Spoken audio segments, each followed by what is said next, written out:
Vamos seguir a nossa programação do nosso curso sobre LGPD.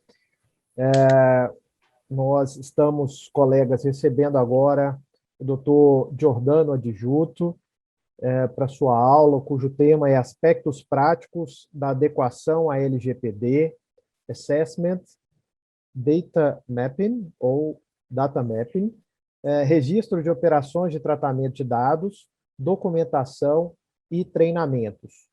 O Dr. Giordano Adjuto é professor universitário e advogado e especialista em compliance com foco na proteção de dados.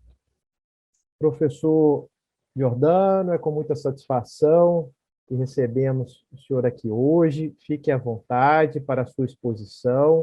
Os colegas aqui estão ávidos por conhecimento. Agora teremos a oportunidade de ver um pouco na prática como funciona a LGPD. O senhor está com a palavra, ok? Nós temos aí um período de 1 hora, fica à vontade nesse tempo, se quiser deixar o final para algumas perguntas, também, como sempre surgem, isso é muito bom. Agradecemos desde já e fique à vontade para a sua aula. Perfeito, doutor Platão. Bom, em primeiro lugar, eu tenho que agradecer esse honroso convite que foi me endereçado pela Escola Nacional de Formação e Aperfeiçoamento dos Magistrados do Trabalho, a ENAMAT. Faço esse agradecimento na pessoa da sua diretora, excelentíssima senhora ministra Dora Maria da Costa, minha conterrânea aqui de Minas Gerais, e também do senhor, excelentíssimo senhor Platão Teixeira de Azevedo Neto, juiz auxiliar da direção da ENAMAT. Agradeço também a coordenadoria administrativa da ENAMAT pelo atencioso suporte técnico na pessoa do senhor Rodolfo Caetano da Silva Bandeira, que foi muito gentil, sempre nos auxiliando.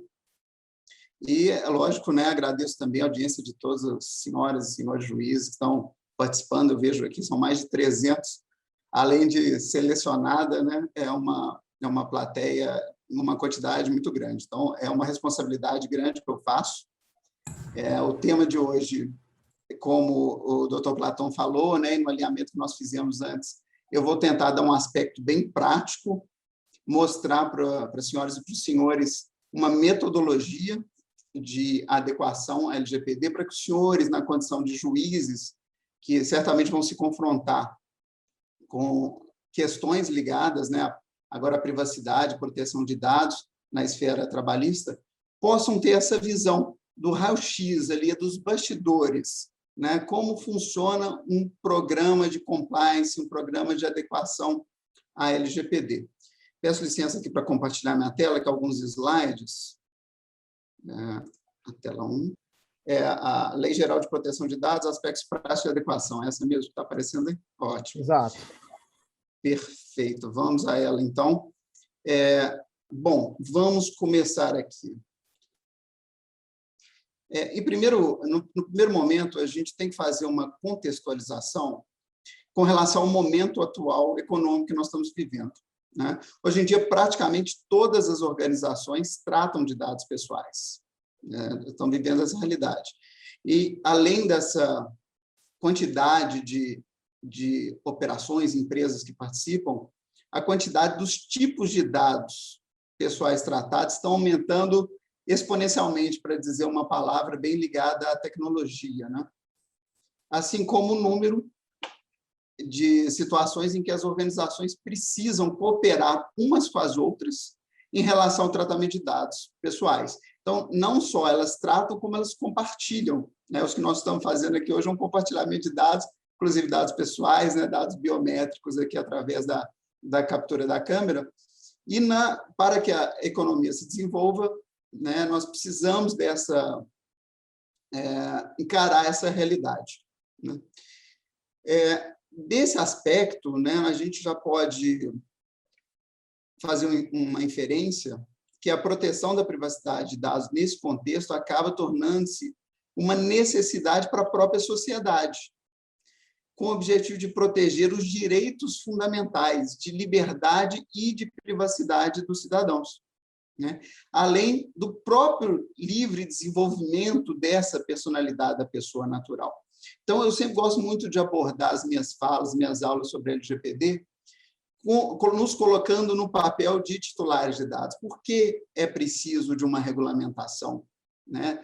Basta ver, não sei se o senhor já tiver a oportunidade de assistir um documentário que tem na Netflix, Privacidade Hackeada. Eu acho excelente para que a gente tenha uma visão do que podem ser feitos com os nossos dados pessoais. Sem dar spoiler, para quem ainda não viu, mas o documentário ele relata basicamente a questão da empresa Cambridge Analytica, que nas eleições anteriores dos Estados Unidos da América utilizou, sem o consentimento dos titulares, dados de milhões de usuários do Facebook para traçar perfil, né, ou perfis desses próprios eleitores, entender desses eleitores o que os motivava, tanto no aspecto positivo, né, o que os levava a escolher um candidato, como no aspecto negativo, o que levava a não escolher, o que eles tinham medo, numa eleição que foi muito polarizada, né, como nós estamos vendo todas as últimas eleições do cenário mundial. E com esses dados, né, foi uma eleição muito apertada, certamente toda essa utilização de dados pessoais, essa bombardeio através das redes sociais direcionado, desequilibrou a eleição. Então, vale a pena assistir, esse é só um exemplo, e dá outros exemplos até mais impressionantes, numa ilha do Caribe, e ali tem um contexto interessante, assim, bem, uma história bem interessante. Recomendo muito a ver como os nossos dados hoje em dia têm valor e valor econômico, basta ver que nessa economia, né, de data-driven, né, as empresas mais valiosas do mundo, eles têm como ativo os dados pessoais. A gente vê aí, acabei de citar Facebook, temos Google, uma série, a própria Amazon, uma série de empresas mais valiosas do mundo tratam os dados pessoais. Então, nós precisamos ter essa visão de proteção dos direitos fundamentais, da liberdade, da privacidade e o livre desenvolvimento da personalidade da pessoa natural. Com o advento da LGPD, né, a Lei 3.709, ainda lá em 2008, que depois de um processo legislativo bem com a cara do Brasil, né, foi adiado, durante a pandemia foi objeto da medida provisória 959, que inicialmente adiava a sua vigência para este ano de 2021, 3 de maio de 2021, quando ela chegou no penúltimo dia da votação na Câmara dos Deputados, foi aprovada uma alteração na lei, adiando para dia 31 de dezembro, que existe uma necessidade muito grande dentro desse contexto mundial, de que o Brasil tenha uma lei de proteção de dados, até mesmo as pretensões econômicas de comércio internacional, ingressar na OCDE.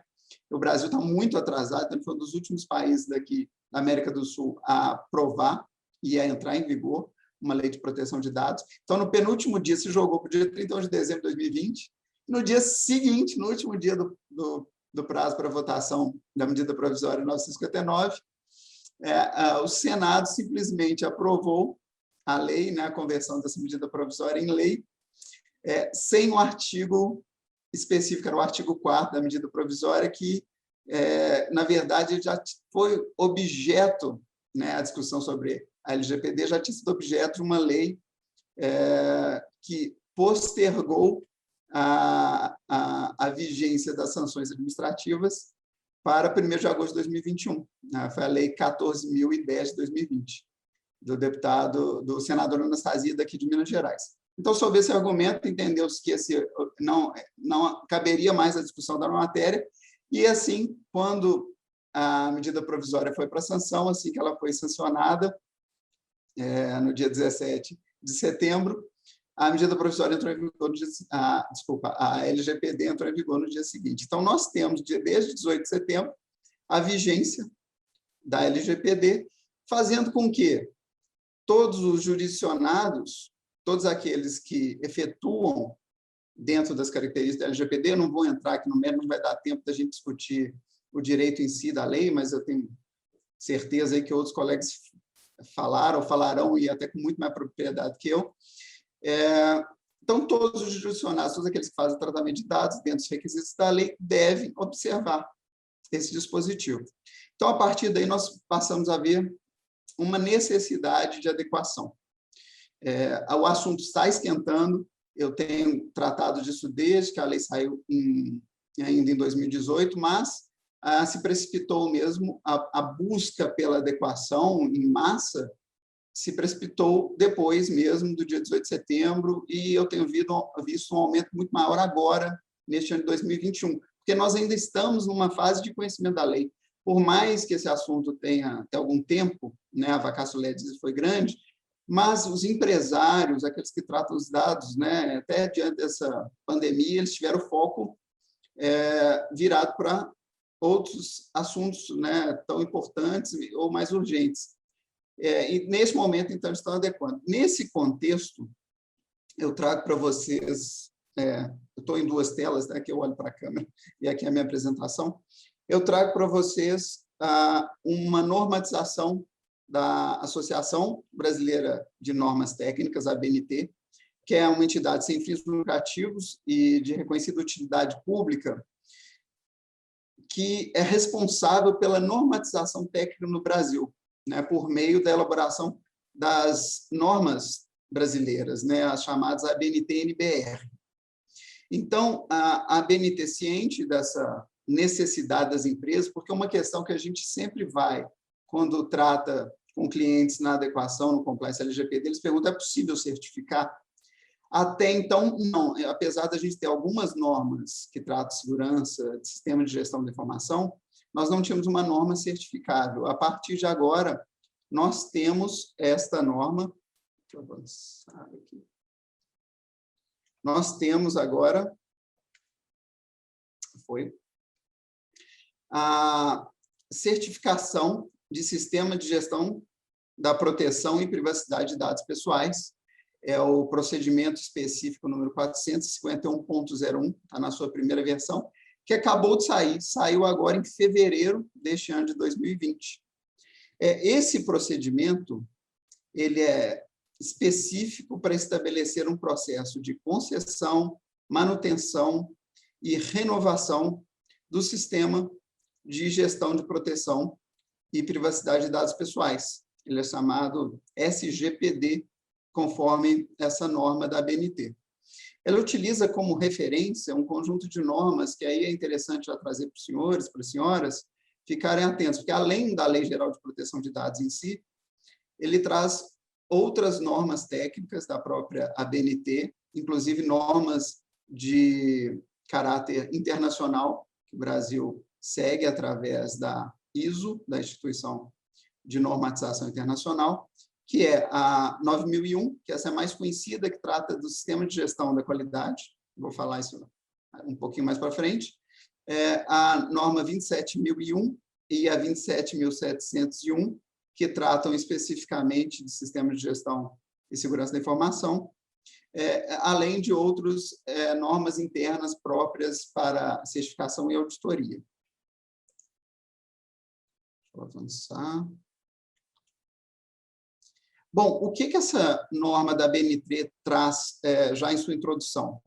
Né? Ela determina que uma organização que cumpra os requisitos desse procedimento irá gerar evidências documentais. Aí é um ponto-chave, porque nós já estamos tratando depois de eventuais discussões judiciais ou administrativas perante a Autoridade Nacional de Proteção de Dados, então a gente tem que ter em mente que o primeiro princípio do compliance e desse sistema de gestão, a LGPD, é a necessidade de geração de evidências, ou seja, provas. Né? Sabemos que nessa discussão a empresa vai ter, pelo princípio da aptidão da produção da prova, vai recair muito sobre a empresa, a necessidade. E se a gente trouxer também conceitos até do Código de Defesa do Consumidor, nós temos esse mecanismo de estipulação do ônus da prova. Então, tudo no compliance, no sistema de proteção, do sistema de gestão de proteção e privacidade, ele tem que gerar documentos e evidências auditáveis, né, pelo princípio da accountability.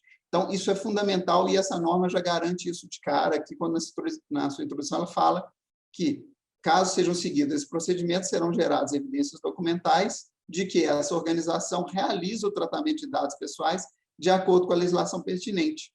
E essas evidências, então, podem ser usadas para facilitar acordos com parceiros de negócio, como eu disse, naquele necessidade de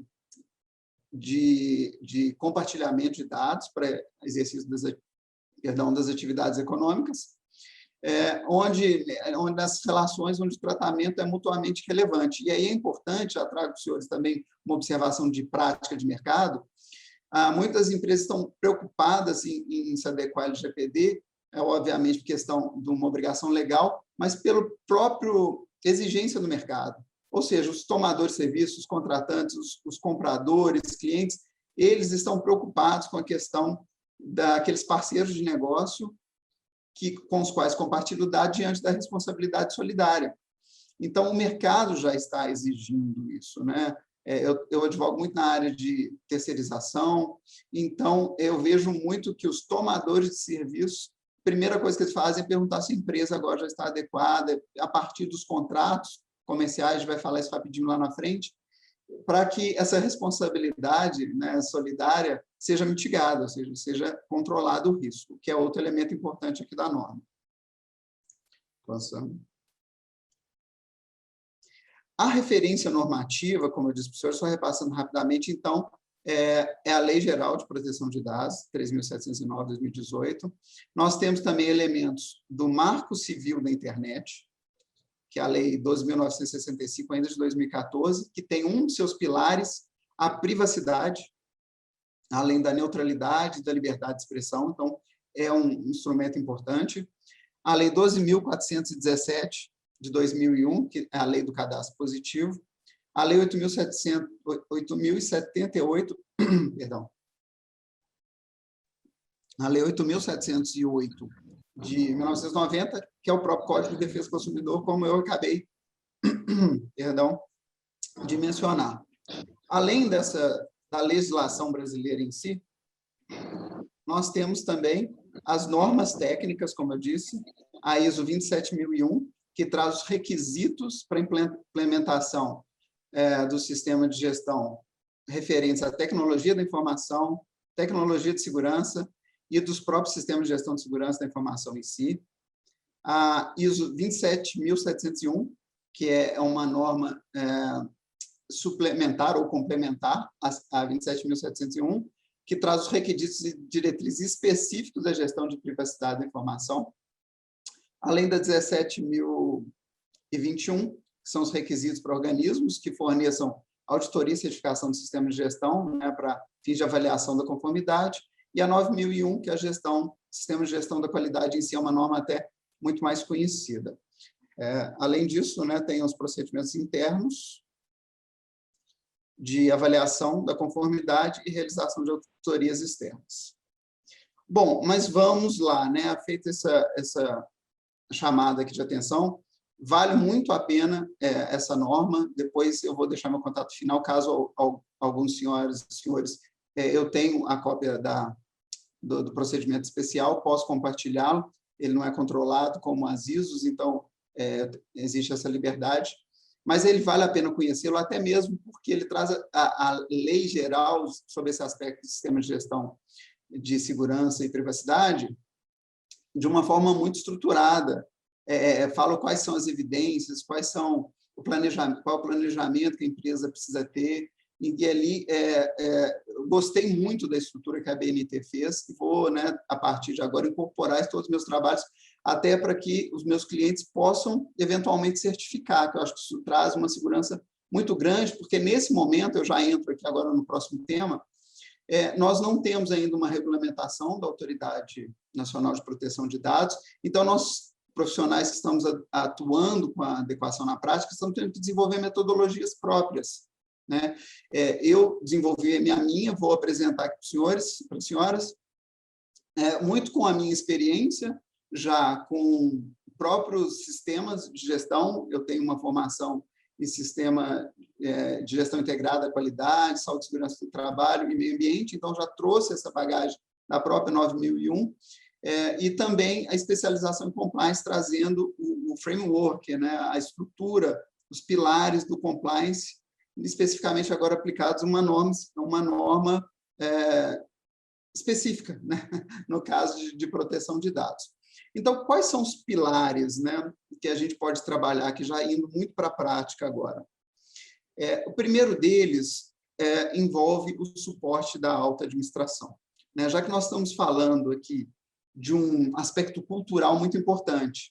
Lá no começo do nosso projeto, a primeira coisa que nós precisamos fazer ainda é conscientizar as empresas, as organizações, quanto à Lei Geral de Proteção de Dados, né? A gente precisa trabalhar a cultura da privacidade que nós não temos ainda no nosso país, né? Enquanto lá na Europa, através da GPDR, isso consolidou uma discussão que vem lá metade do século passado. Aqui no Brasil, agora que a gente está discutindo a privacidade, embora a gente já tenha, né, como vocês viram no Marco Civil da Internet, o pilar da privacidade. Então, não é uma novidade propriamente dita, mas não existe ainda cultura implantada. Então, nesse momento, a gente precisa trazer para o nosso guarda-chuva a alta administração, conscientizá-los, sensibilizá-los, explicá-los quais são os direitos dos titulares a partir da LGPD e também quais são os deveres das organizações que tratam dados,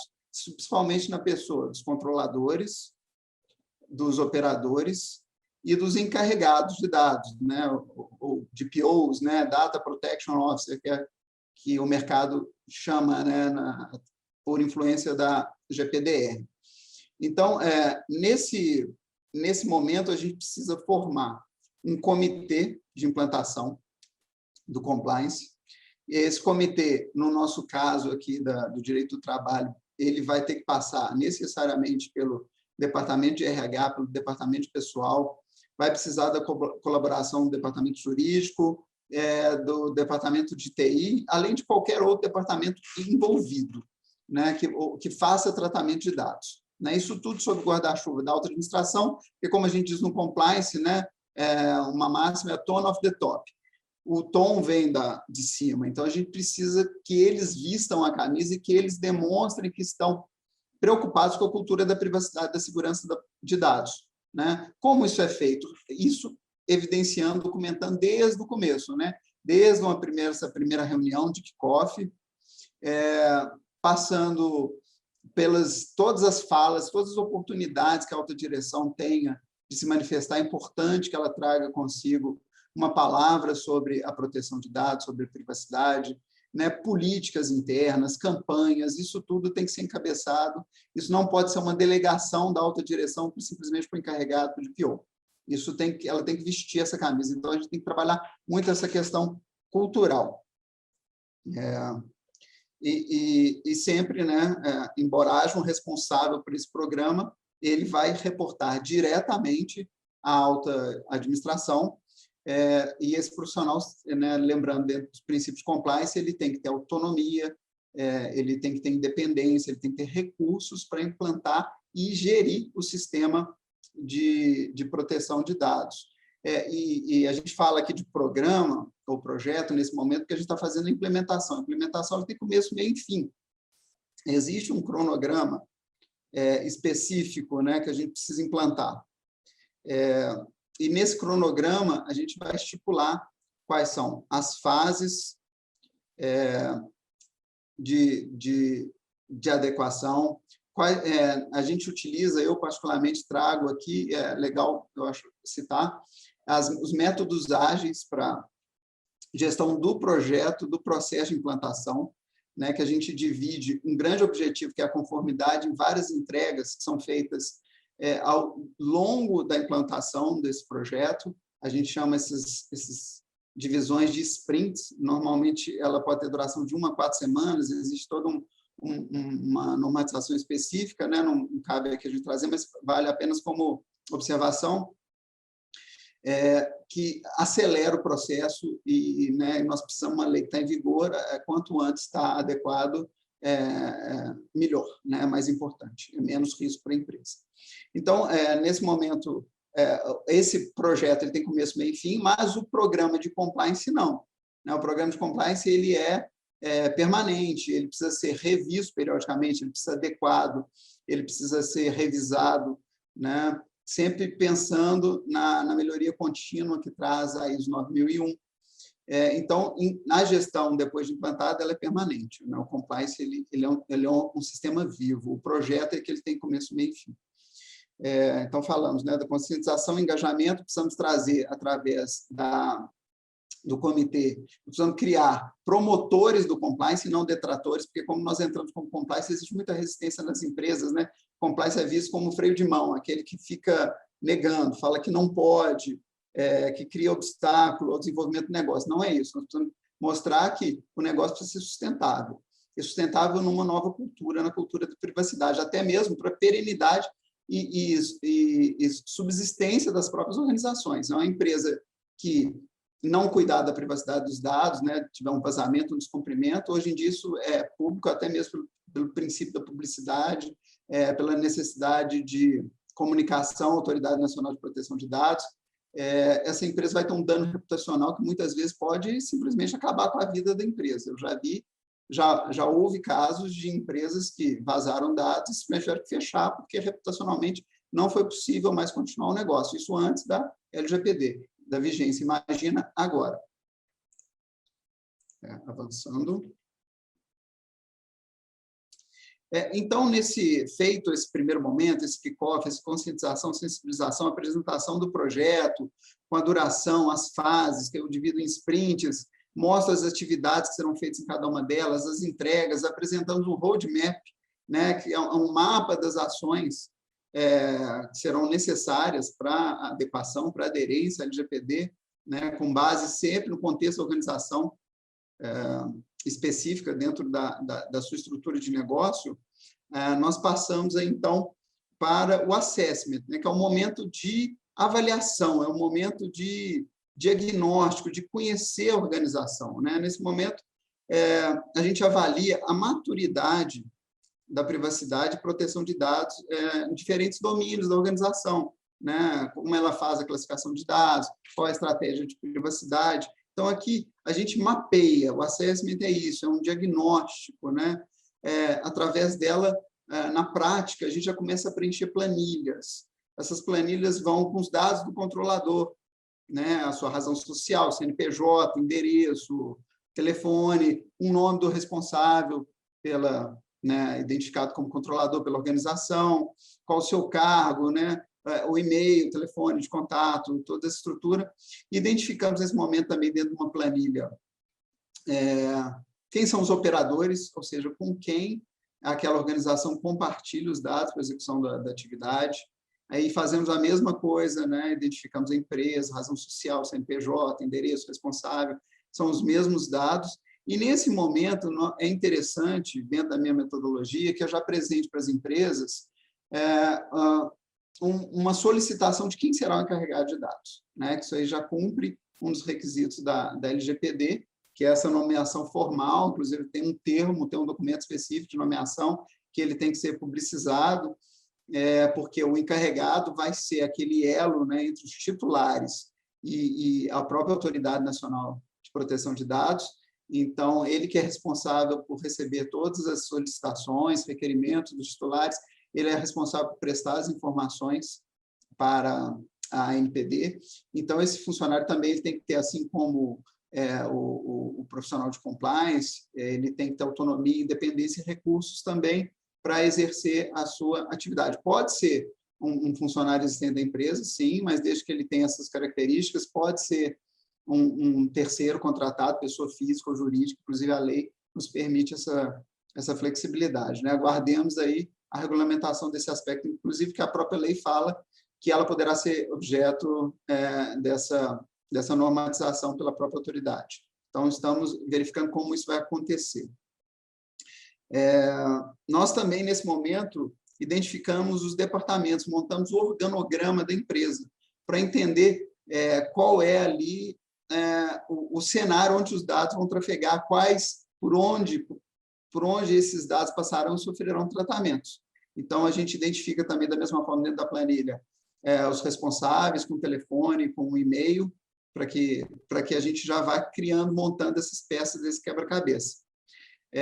A gente mapeia, começa a entender aqui já quais são as atividades de tratamento de dados, né, ali conforme o artigo 5º, da LGPD, né, que traz todas aquelas ações como tratamento de dados, não vou entrar aqui porque a gente não tem tempo, felizmente, e aí já vai fazendo, de um lado, quais são os dados, quais são os tratamentos de dados realizados, do outro lado, quais são os departamentos, e fazemos esse cruzamento, né, para entender exatamente, por exemplo, uma admissão, por onde ela passa, né, o tratamento de dados pode ir desde o RH, com o recebimento de currículo, por exemplo, ir para o departamento pessoal, para preenchimento de contrato de trabalho, né, fazer o cadastramento em si, lançamento mais social, pode passar para o departamento jurídico, para a própria formalização do contrato, né, e assim vai.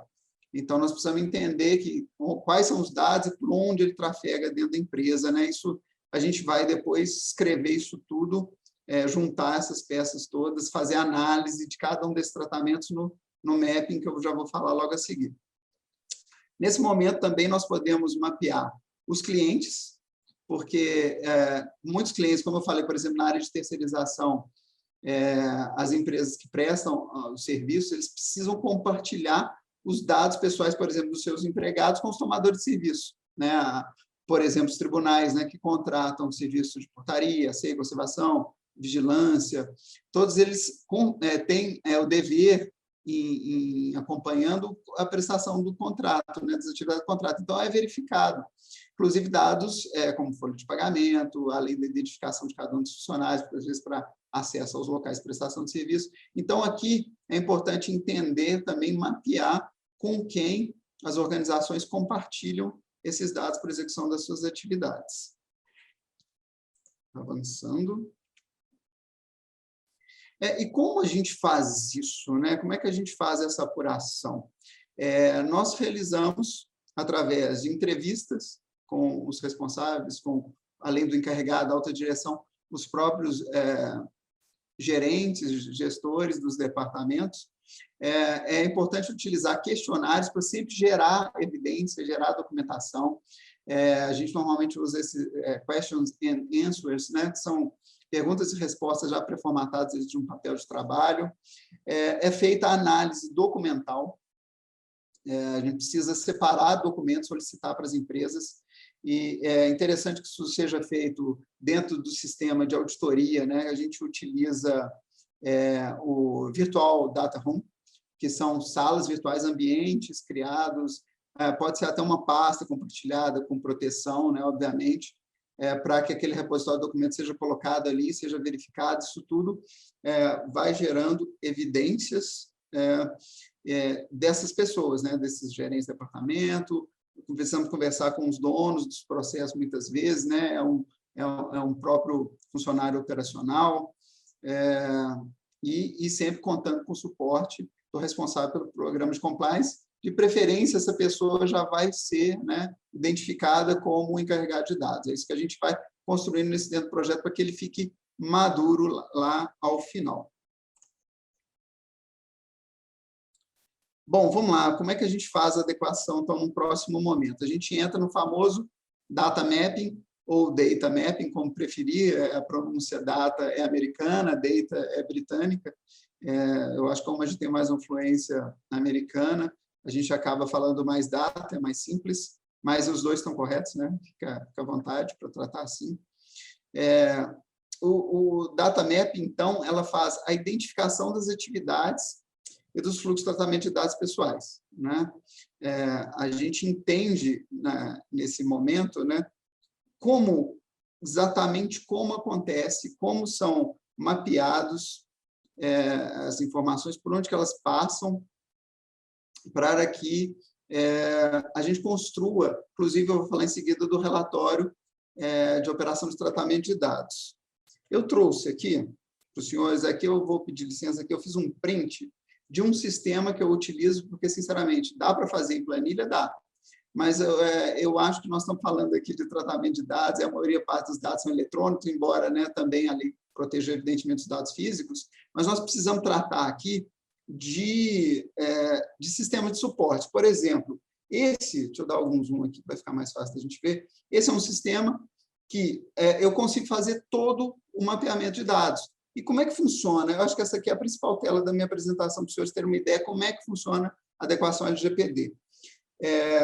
Aqui, nós temos, dentro dessa metodologia também, né, agora eu vou olhar para o lado que eu estou falando aqui, vendo na tela, nós precisamos identificar, então, departamento, como eu disse para os senhores, para as senhoras, qual departamento que está fazendo o tratamento de dados, qual é o processo, por exemplo, processo de admissão de um empregado. Então, ele vai passar por qual departamento? Aquilo vai passar pelo RH, vai passar pelo DP, vai passar pelo jurídico, né? Em outros mais dentro da estrutura da empresa. Nesse momento aqui, nós já precisamos estabelecer o impacto em caso de incidente e a probabilidade de sua ocorrência. Porque a base, como vocês viram, até das normas da BNT e a própria espírito da Lei Geral de Proteção de Dados é fazer a gestão de riscos, né? A administração moderna é toda baseada em gestão de riscos. Nós precisamos saber quais riscos existem inerentes aos processos, quais são os riscos que subsistem com os mecanismos de proteção de mitigação que cada organização coloca e quais são os riscos residuais, né? Isso pensando num risco ideal, né? É lógico que esse risco vai depender do apetite da empresa, a lei não fala. Tem empresas que são mais agressivas, elas preferem ter processos mais fluidos, com mais liberdade e menos segurança. Aí está numa dicotomia, né? Quanto mais liberdade, menos segurança, quanto mais segurança, menos liberdade. Outros preferem ter uma segurança, um controle maior. Então, isso depende de cada empresa, mas aqui a gente já coloca, por exemplo, impacto em caso de incidente, ele já é classificado como muito baixo, baixo, médio, alto ou muito alto. Óbvio que é uma análise subjetiva, mas a gente precisa trazer, pela experiência, alguns critérios para que a empresa, a organização determine. Mesma coisa com a probabilidade. A gente tem que imaginar se haver um descumprimento da lei em relação àquele dado específico, vamos supor lá um currículo recebido pela empresa, né? Qual que é o impacto caso esse currículo, essas informações vazem? Ele não tem informações tão relevantes, por exemplo, normalmente não tem dados bancários, não tem dados sensíveis, tem o nome, endereço, algumas coisas assim que são extensões da personalidade, pelo que deve ser, obviamente, protegido com todo cuidado, mas muitas vezes ali a gente está num risco médio, não está num risco tão alto.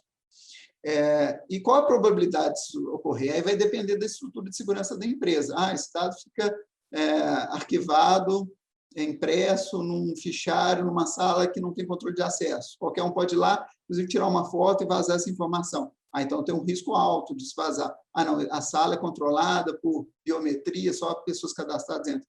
Já começa a reduzir o risco de ocorrência. Mesma coisa para fazer o arquivo digital, né? Para dados digitais.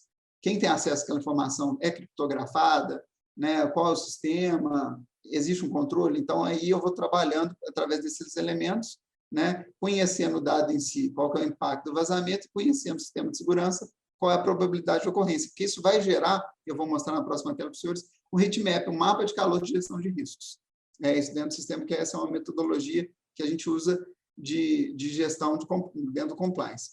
É importante que a gente estabeleça quando foi feita a última revisão, como eu disse para os senhores, é um processo vivo de compliance, a gente precisa falar quando foi feita a última, quando será a próxima, tem que ser planejada, qual é o status, né? Se isso está em análise, se está em processo, já foi feito, quais são as ações de mitigação de risco, né? Existe o risco in natura e existe o risco residual, que é o risco que sobra depois que eu aplico os mecanismos de segurança, e existe o risco target, o risco que eu quero ter lá no final. Então, eu tenho que ir criando aqui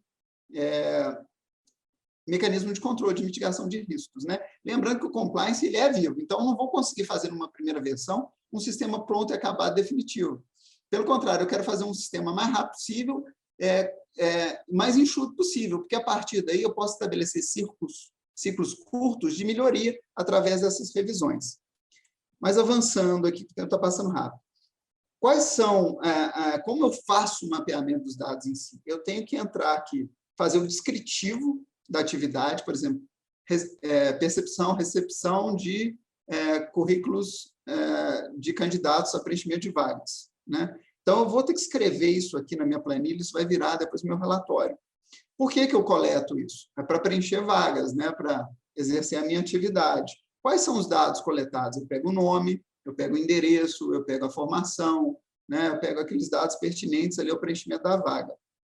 Qual é a natureza desses dados, né? São dados pessoais, são dados financeiros, são dados cadastrais, eu preciso estabelecer isto aqui.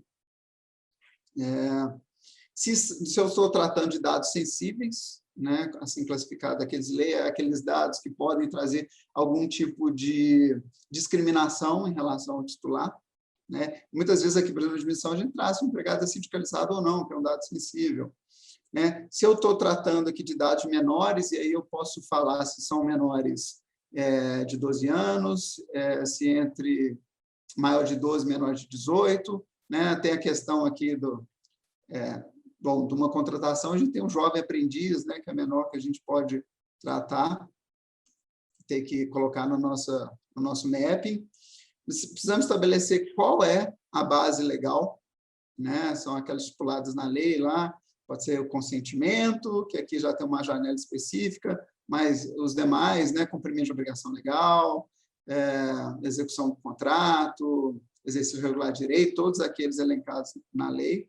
Onde se deu essa coleta desse dado, saber onde que ele entrou na organização, se é através do site, se é através do recebimento de um documento, num formulário em site, documento, né? Hoje em dia a gente tem vários pontos de coleta aí, aplicativos mobile, né?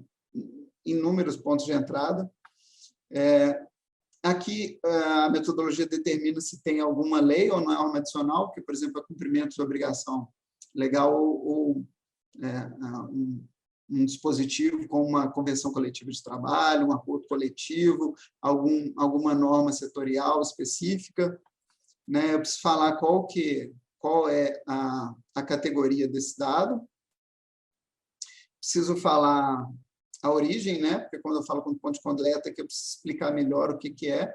Se eu tenho, aqui um exemplo, se eu tenho relacionamento com o titular, por exemplo, se for um candidato, eu não tenho relacionamento, mas se for um cliente, eu vou ter o relacionamento.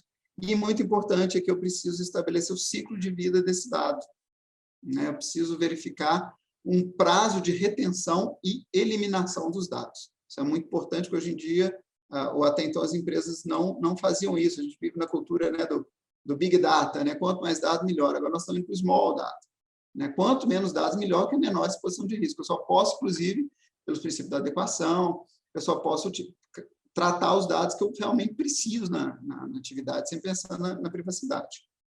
E, por fim, eu preciso tratar aqui algumas informações aqui de armazenamento, né? Que tipo de dado eu estou armazenando aqui, né? São dados... qual a natureza desse dado, como eu disse lá em cima, né? É um tipo de armazenamento de acordo com a natureza dos dados, né? É um armazenamento físico, é um armazenamento digital num sistema, um armazenamento numa planilha, é um armazenamento né? Qual é o dispositivo, qual é a forma que eu estou armazenando, né?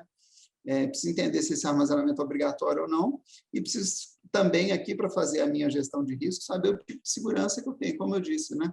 Esse dado é criptografado, ele está protegido por senha, tem controle de acesso. Se for físico ou eletrônico, né, o lógico, a gente precisa entender isso. E preciso entender também como é que esse dado flui dentro da organização, né? Ele é compartilhado internamente, se for compartilhado com qual departamento? Aqui eu preciso delimitar. Se ele também é compartilhado externamente com quem? Aí nós estamos falando lá dos operadores.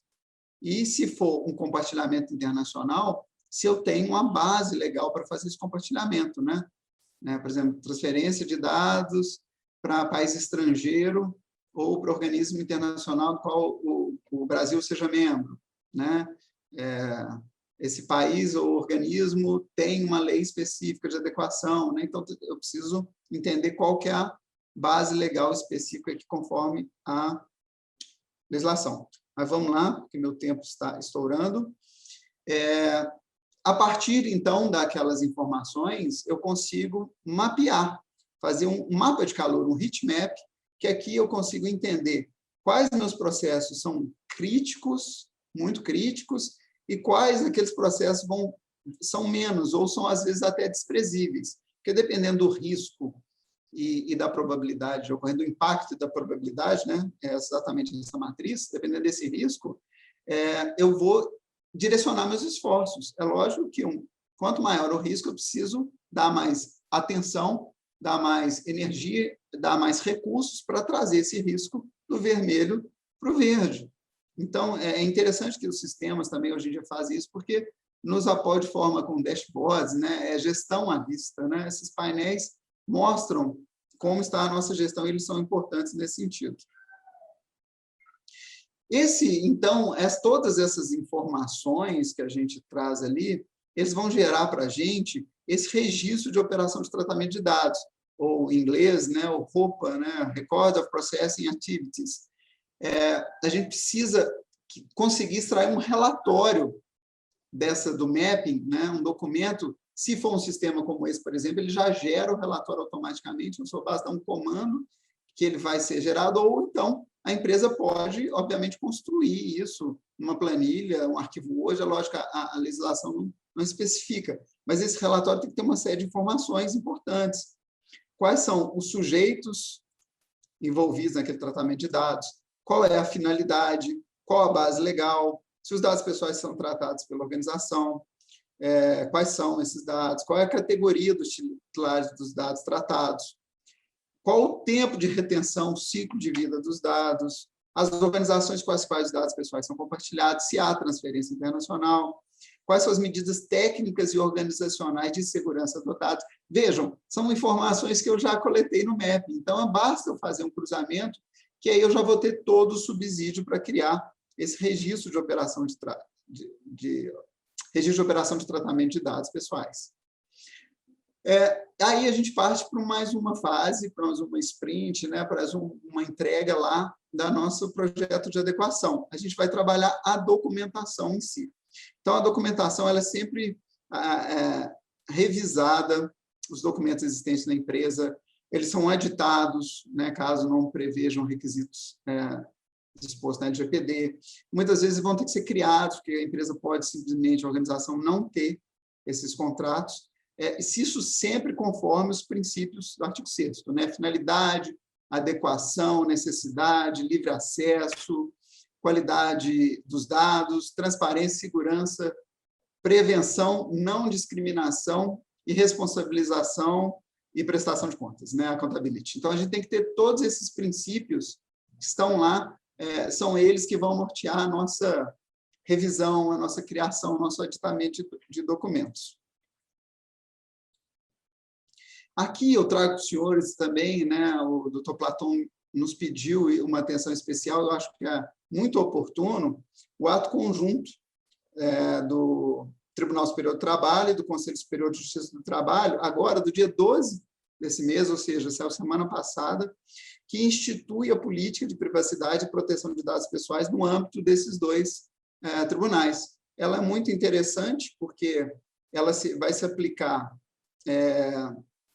a toda a estrutura, né, do TST e do CSJT, e vai nortear, a partir daí, a política, como no âmbito desses tribunais, né, essa política vai ser administrada pelo ministro-presidente, né, na condição de controlador, e pela comissão, que ela chama de COM-LGPD, que é instituída com a finalidade de estabelecer as regras de segurança, as boas práticas e de governança, então aqui dentro está o compliance, e procedimentos envolvendo a proteção de dados pessoais. Então, já fica a dica para a gente dar uma olhada nesse documento. Vejam só, no artigo 2º, ela já explica que a política regula a proteção de dados pessoais nas atividades jurisdicionais e administrativas do TST e do CSJT, bem como no relacionamento do tribunal. Vejam só, né, com ministros, magistrados, advogados, membros do Ministério Público, os jurisdicionados, servidores, colaboradores, fornecedores e demais usuários. Então, essa é uma norma que vai nos impactar diretamente no relacionamento com os dois tribunais. Então, precisamos conhecer ele, e, obviamente, isso vai ser uma referência para os próprios tribunais fazerem as suas adequações, estabelecer as suas políticas. Só ainda mais um artigo último que eu cito, O terceiro, que fala que são objetivos da política, definir e divulgar as regras de proteção e tratamento de dados pessoais pelo Tribunal Superior do Trabalho, pelo Conselho Superior de Justiça do Trabalho, e prover as diretrizes para a atuação da comissão responsável, com o LGPD.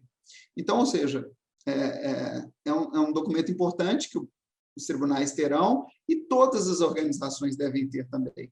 Então, aqui a gente já tem que verificar uma série de documentos no nosso trabalho de adequação. Cláusula em termos de consentimento, né, com todas as regras específicas que a gente tem da LGPD, né, aquela questão do consentimento fornecido por escrito, caso ele conste do documento em si, não no termo apartado, essa cláusula tem que ser destacada das demais. Aí a gente começa a entrar em elementos aí de visual law, por exemplo, né, começar a construir destaques dentro da documentação, né, a LGPD fala que cabe ao controlador o ônus da prova, né, de que, quando o consentimento for obtido com conformidade com o disposto na LGPD. Então, aqui é um elemento importante que nós vamos ter que ter, os senhores terão que ter aí, ao decidir algumas questões, por exemplo, né, práticas aí em demandas trabalhistas, e todas aquelas outras questões, né, infelizmente eu não tenho tempo de entrar aqui nelas, uma por uma. Mas acordos com fornecedores, porque aqui são em ordem alfabética, não por ordem de importância, mas só para os senhores entenderem quais são os documentos que, de repente, terão que ser verificados, serão objeto de prova e apresentados nos autos, né? Acordos com fornecedores, que serão operadores, nos termos da lei, cláusulas de confidencialidade, visando a privacidade, cláusulas de proteção de dados, especificamente, aí nós estamos falando de segurança da informação, declaração de cookies, né, que são aqueles dados coletados no site, aqui tem que ter o consentimento também expresso, e aqui o sistema é opt-in, a gente tem que clicar falando que concede, não pode estar pré-selecionado, né, não pode ser aquele opt-out, né, você concorda a menos que você manifeste sua discordância, então tem que ser opt-in, declaração de vazamento de dados, né, eu falei logo antes, a questão da imagem reputacional é muito importante, porque várias informações terão que ser prestadas, né, sob pena de agravar a sanção administrativa que eventualmente poderá ser imposta, né, que vai desde uma notificação até a aplicação de multa, aquela 2% de faturamento limitado de R$50 milhões, bloqueio da base de dados, eliminação, né, que aí cabe até uma discussão de constitucionalidade, né, porque algumas empresas, se forem punidas com eliminação, vai afetar a própria existência do negócio. Então, é uma discussão interessante que vai acontecer aí, através da notificação. Avançando. Políticas de marketing, né? Então, nós estamos falando lá desde o prospect, né? Desde a empresa que está coletando aqueles dados para fazer ofertas. Isso é interessante. Foge um pouco aqui do nosso âmbito trabalhista, mas é super relevante em relação ao LGPD. Política de tecnologia da informação e comunicação, política de transferência internacional de dados, relatório do impacto de dados em si, naqueles momentos que a lei exige, né? Quando, por exemplo, a base de dados for interesse legítimo, termo de autorização, tanto na fase pré-contratual como na contratual, né? Aquela questão da coleta das informações, até onde a empresa pode coletar dados.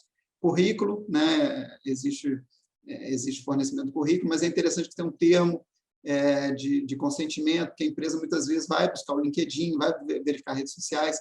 Pode fazer isso? Teria que haver o consentimento, são discussões, né? Depois, no momento contratual em si também, compartilhamento de dados com terceiros, operadores de plano de saúde, né, gestores de vale transporte, crédito consignado de instituições financeiras. Então, nós temos toda essa questão.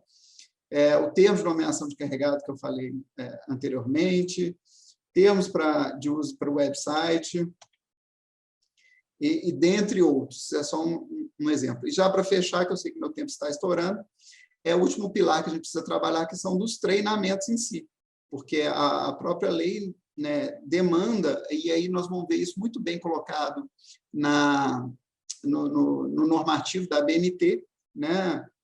As pessoas que realizam o trabalho sob controle da organização, eles têm que estar cientes da proteção e privacidade de dados pessoais e implicação da não conformidade com os requisitos. Então, nesse sentido, tem que haver treinamento, né? Todos precisam ser treinados, porque a organização deve assegurar que as pessoas que realizam o trabalho sob seu controle, né, são os seus operadores, que sejam, né, desculpa, a organização que assegurar que as pessoas que realizam trabalho sob seu controle e que afetam o desempenho da proteção e privacidade de dados pessoais sejam pessoas competentes, com base na educação, no treinamento ou experiência apropriados. Bom, então aqui eu encerro minha fala, já estourando o tempo, um desafio, desculpa, eu gostaria de ter falado muito mais coisa aqui no decorrer da apresentação, mas o tempo é curto e fico aberto aqui para esclarecimentos que os senhores fizerem, deixando meus contatos. Essa apresentação está disponível, então, nesse link, o bit.ly/LGPD_Enamat. Fiquem à disposição, meus contatos estão aí, caso possa ajudar a senhora e o senhor de qualquer forma. Foi um prazer, foi uma honra, e encerro por aqui minha apresentação, esperando que tenha atendido as expectativas. Professor, nós que agradecemos, essa visão prática é muito importante. Eu, pelo menos até então, não tinha tido a oportunidade, né, de ver esse sistema na prática, né, funcionando com essas telas que apresentou, foram muito úteis a todos nós, não tem a menor dúvida. Essa ideia de compliance também para nós precisa ser internalizada. Então, com certeza, serviu muito a todos os participantes desse curso, professor. Alguns colegas aqui pediram, querem ter acesso ao documento citado, do PE 451.01, é isso? Isso, da BNT. Isso, da BNT. É possível ter acesso? Porque eles têm, a BNT tem algumas restrições, né? Como é que... As normas, né, das NBRs da BNT, elas são controladas. Elas são pagas, né? São pagas, são controladas. Esse documento é um procedimento especial que ele não é uma norma. Então, eu tenho uma cópia, eu recebi da própria BNT, não está disponível no site, mas eu recebi por e-mail, né, no meu relacionamento com eles. Posso até consultá-los, ver se não existe nenhum problema de compartilhamento, mas imagino que não, porque não existe restrição no próprio documento em si. Então, aqueles que queiram, por favor, entrem em contato, que eu possa encaminhar por e-mail, eu não tenho como hospedar aqui na internet, mas terei o maior prazer de compartilhar e a gente poder conversar sobre isso.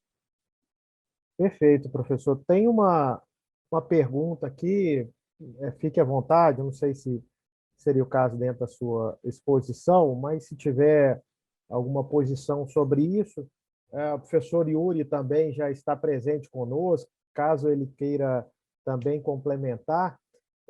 O colega Antônio, pelo sobrenome, acredito que seja aqui de Goiás, pergunta, não seria o caso de atribuir sigilo em todos os processos e com acesso somente às partes e seus advogados?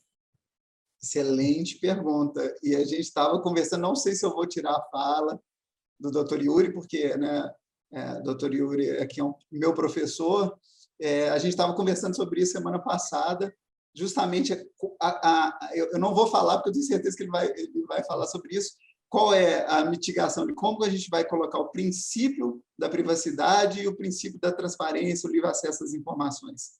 Eu acho que ele vai contextualizar, então eu não vou falar, não, porque certeza que ele falará melhor do que eu nesse aspecto. Perfeito. O colega Manuel pergunta se é possível conciliar os princípios da LGPD com a publicidade do processo, como é posta atualmente. Essa é a grande discussão. A gente estava discutindo isso, né? Por exemplo, dados sensíveis, dados na área de saúde, nós estamos discutindo ali um acidente de trabalho ou uma doença profissional que nós temos dados sensíveis. Quando eu, como advogado, eu poderei peticionar no processo pedindo sigilo, justamente com base nos princípios da proteção da privacidade? Ou esse documento tem que ser público, já que o processo é público? Aí eu não trago muitas respostas, não, eu trago mais questionamentos para a gente... a lei é muito nova, né? São muitas questões que a própria NPD tem um papel regulamentador, eu acho que vai caber consultas à NPD para poder nos ajudar, e até os tribunais, né? Isso, com todo o peso institucional que eles têm, né? Eles deverão certamente nos ajudar aqui, a nós advogados, jurisdicionados, todos aqui dentro dos processos. Perfeito, professor. A colega Fernanda pergunta se o material ficará disponível temporariamente. Sim, ele está permanentemente disponível. Está permanentemente, né? Eu vou deixar permanente lá no Prezi, ele é muito bacana para isso. de fato. O Prezi tem essa funcionalidade, Facilidade, né? essa Online a gente tem que facilidade. facilitar hoje em dia. Exatamente. Professor, chegamos ao nosso horário. Muitíssimo obrigado. Vianamate agradece pela sua participação.